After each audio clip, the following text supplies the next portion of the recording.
के स्वागत है बिल्कुल नई वीडियो में। इस वीडियो में देखने वाले हैं SST term 2 complete map work कैसे हम 15 मिनट में पूरा करेंगे। ठीक है, पूरा एकदम कंप्लीट हिस्ट्री ज्योग्राफी दोनों सब्जेक्ट से करेंगे। और अगर आपके पास मैप नहीं भी है ना तो कोई टेंशन मत लो यार, हम इस मैप के बिना भी हम मैप वर्क कर सकते हैं। ये इस वीडियो की एकदम खासियत है। कैसे करेंगे वो मैं आपको बताऊँगा इस वीडियो के एंड तक, तो प्लीज़ इस वीडियो के एंड तक देखते रहिए। चलिए शुरू करते हैं हिस्ट्री से। तो देखो हिस्ट्री में हमारा एक ही चैप्टर है जिससे हमारा आएगा 1 नंबर का क्वेश्चन। इसमें हमें लोकेट करने को आ सकता है जगह, या हमें वहाँ पर वो क्वेश्चन में पहले से ही दें और हमें नाम बताना हो, ऐसा भी कुछ हो सकता है। ठीक है, पहला इसमें टॉपिक रहेगा हमारा इंडियन नेशनल कांग्रेस के सेशंस का, जिसने 3 सेशन ये पढ़ लिए ना और उनके साल और ईयर पढ़ लिए, तो मतलब कुछ नहीं बचा यार, तुम्हारा 1 नंबर तो पक्का, क्योंकि किसी ना किसी सेट में तो ये ज़रूरी आएंगे इंडिया के कांग्रेस के सेशन।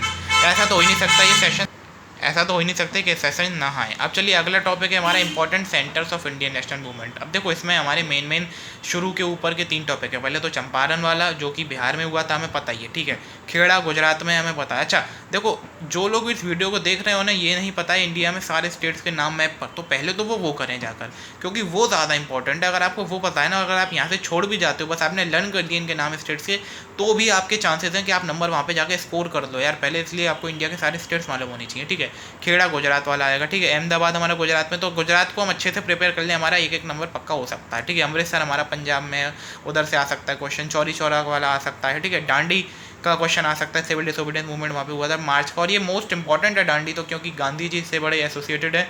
ठीक है, तो इसलिए ये आ सकता है। अब हम चलते हैं अपनी ज्योग्राफी की तरफ। देखो हिस्ट्री की तरफ सिर्फ इतना ही है, ज़्यादा नहीं है, मतलब 10 चीज़ें भी नहीं होंगी, और बस आपको इतना सा ध्यान से देखना है, मतलब हो जाएगा। मैं समझता हूँ हार्डली 5 मिनट लगने वाले हैं। ठीक है, चलो आप आगे चलते हैं। अब देखो अब आएगी आपकी ज्योग्राफी। तो देखो इसमें से पहला चैप्टर है हमारा मिनरल एंड एनर्जी रिसोर्सेज, जिसको हमें पढ़ना नहीं है, पर मैप वर्क उस चैप्टर में से हमें आने वाला है भरपूर।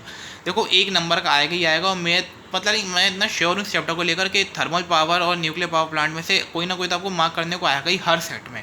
मेरी इसको लेकर इतनी श्योरिटी है, तो इसलिए अगर आपने ये कर लिए ना तो आपका ज्योग्राफी में 1 नंबर पक्का हो सकता है। थर्मल पावर प्लांट कितने, 3 हैं, न्यूक्लियर पावर 4 है। ठीक है, अब देखो आपको करने कैसे हैं ये सब चीज़ें बिना मैप के, मैं आपको बताऊं तो आपको एनसीईआरटी की बुक खोलनी है, उसमें आपके मैप दिए हुए हैं।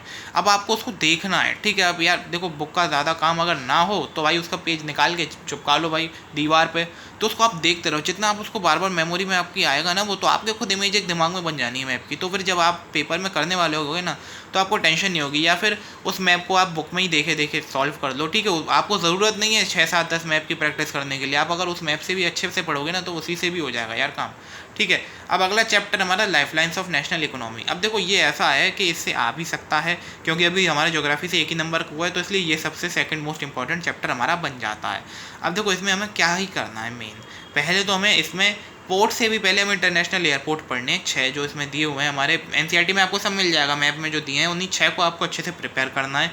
ठीक है, एयरपोर्ट के ज़्यादा चांसेस है पोर्ट से, फिर उसके बाद जो कम चांसेस है वो है भाई हमारे पोर्ट के, तो आपको सारे पोर्ट देख लेने। ठीक है, पोर्ट आपको देखो चेन्नई मुंबई हैं बेसिकली 3 4 तो कोलकाता है, बाकी जो एक आध कांडला या उसका है, ठीक है, टूटिकोन का, तो वो आपको देखना है। वो ज़्यादा टफ नहीं पड़ेगा मैं समझता हूँ, क्योंकि वो आपकी देखी हुई जगह होंगी, आप कर लेंगे आसानी से। ठीक है, फिर जो हमारा एक लेस इंपॉर्टेंट चैप्टर हम कह सकते हैं मैन्युफैक्चरिंग इंडस्ट्रीज़ है मैप वर्क के लिए। ठीक है, मुझे नहीं लगता कि आपका शायद काम उन दोनों चैप्टर में से हो जाए। हाँ, लेकिन अब ऐसा तो है नहीं, जब चैप्टर है तो आएगा, तो शायद किसी ना किसी सेट में इसका क्वेश्चन टपक सकता है, इसलिए हमें इसका भी करके जाना पड़ेगा। तो देखो इसको करने के लिए पहले तो हमें सारे स्टेट्स पता होने चाहिए, मेजर सिटीज़ पता होने चाहिए, क्योंकि अगर किसी भी इंडस्ट्री की हमसे पूछी गई और अगर हमें उसके स्टेट याद है तो हम उसको आसानी से वहाँ पे जाके मार्क कर सकते हैं। ठीक है, सिटीज़ में ऐसे नहीं कह रहा कि इंडिया में तो ऐसे 100 से ज़्यादा सिटीज़ होंगी तो आप क्या याद करेंगे, नहीं, मेन सिटी जैसे मुंबई, दिल्ली, बेंगलोर, ठीक है, कोलकाता, जो कि डेवलप्ड सिटीज़ हैं, या यहाँ पे आयरन की मेन है जैसे बिहार, ठीक है, हो गई, झारखंड हो गया, तो ये सब हम पता होना चाहिए ना यार, एक बेसिक सी इन्फॉर्मेशन है जो हमारे आगे के लिए भी काम आएगी, इसलिए ठीक है। तो ये अगर हमें पता है तो हम इसका मैप पर 1 नंबर का कर सकते हैं, अपना ठीक ठाक बढ़िया हो जाएगा। बाकी जो आपका एनसीईआरटी में से मैप दिए गए हैं बेसिकली जहाँ में इनके प्लांट्स हैं, तो आप उनको एक बार देख लीजिएगा, उन पेपर्स को आप एकदम, मैं कह रहा हूँ उनकी अपने दिमाग में इमेज बना लेना, तो आपका मैप वर्क ना कभी गलत नहीं जाएगा, एकदम पक्का हो जाएगा।